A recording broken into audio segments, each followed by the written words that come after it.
Beljakovine so pomembna prehranska skupina, ki pa jo v sodobni prehrani pojemo premalo. Tako ni nenavadno, da se ljudje vse pogosteje spopadajo z debelostjo. Redimo se predvsem zato, ker je sodobna prehrana sestavljena iz večinoma škrobnatih jedi.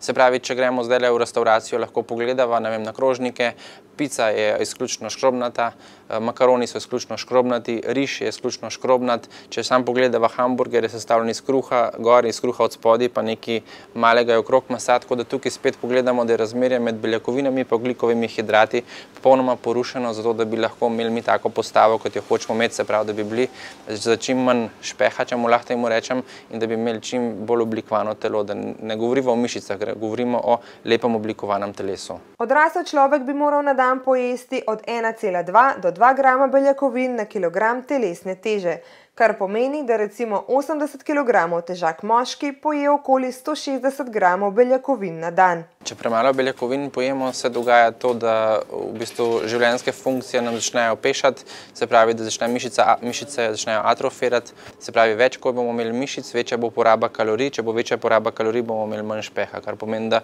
beljakovine prinesejo samo dobro, se pravi, več dobrega kot slabega. Dobro, tukaj še vedno vemo, da je ekstremi tisti 4-5 gramov na telesno težo. Tukaj absolutno se ne strinjamo s tem. Vrhunski športniki, ki na dan trenirajo tudi po več ur, morajo v svoje telo vnesti večje količine beljakovin zaradi hitrejše regeneracije telesa.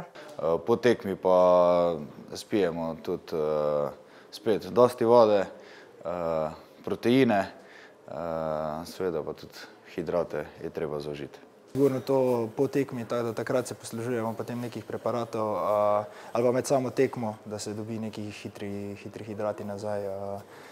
Sigurno hidrati, proteini, tega največ, vitaminov je tudi dosti. Nekih čarobnih napikov zaenkrat še ni, saj rokometu ne, ampak sigurno pa pomagajo te stvari zelo dosti pri sami regeneraciji. Se pravi, med treningom je mišica doživela stres in če hočemo ta stres minimirati in adaptirati telo, na ta stres moramo uživati beljakovine, zato ker mišica med treningom na fitnessu se pretrga, dela mikropoškodbe in te mikropoškodbe potem beljakovine zafilajo, zato lahko mišica potem ponovno pride v tisto stanje, ki je bila oziroma večja. Ker pa si pred poletjem in skokom v kopalke, ko pokažemo več gole kože, večina ljudi želi, da pridobi še nekaj mišične mase, Jure Pančur, poznavalec športne prehrane, svetuje. Mogli bi povečati beljakovine na 2 grama telesne teže, na 2 grama na želeno telesno težo.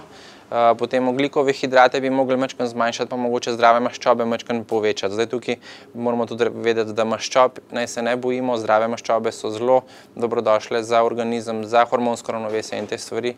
Tako da absolutno dati poudarek na temu, da procesirano hrano, ogljikove hidrate zmanjšamo in vse ostale stvari lahko majčkeno povečamo. Dodaja pa še, da naj se tudi predstavnice ženskega spola ne bojijo vnosa beljakovin v svoje telo, saj zaradi tega ne bodo dobile preveč mišic, kot nekatere napačno razmišljajo.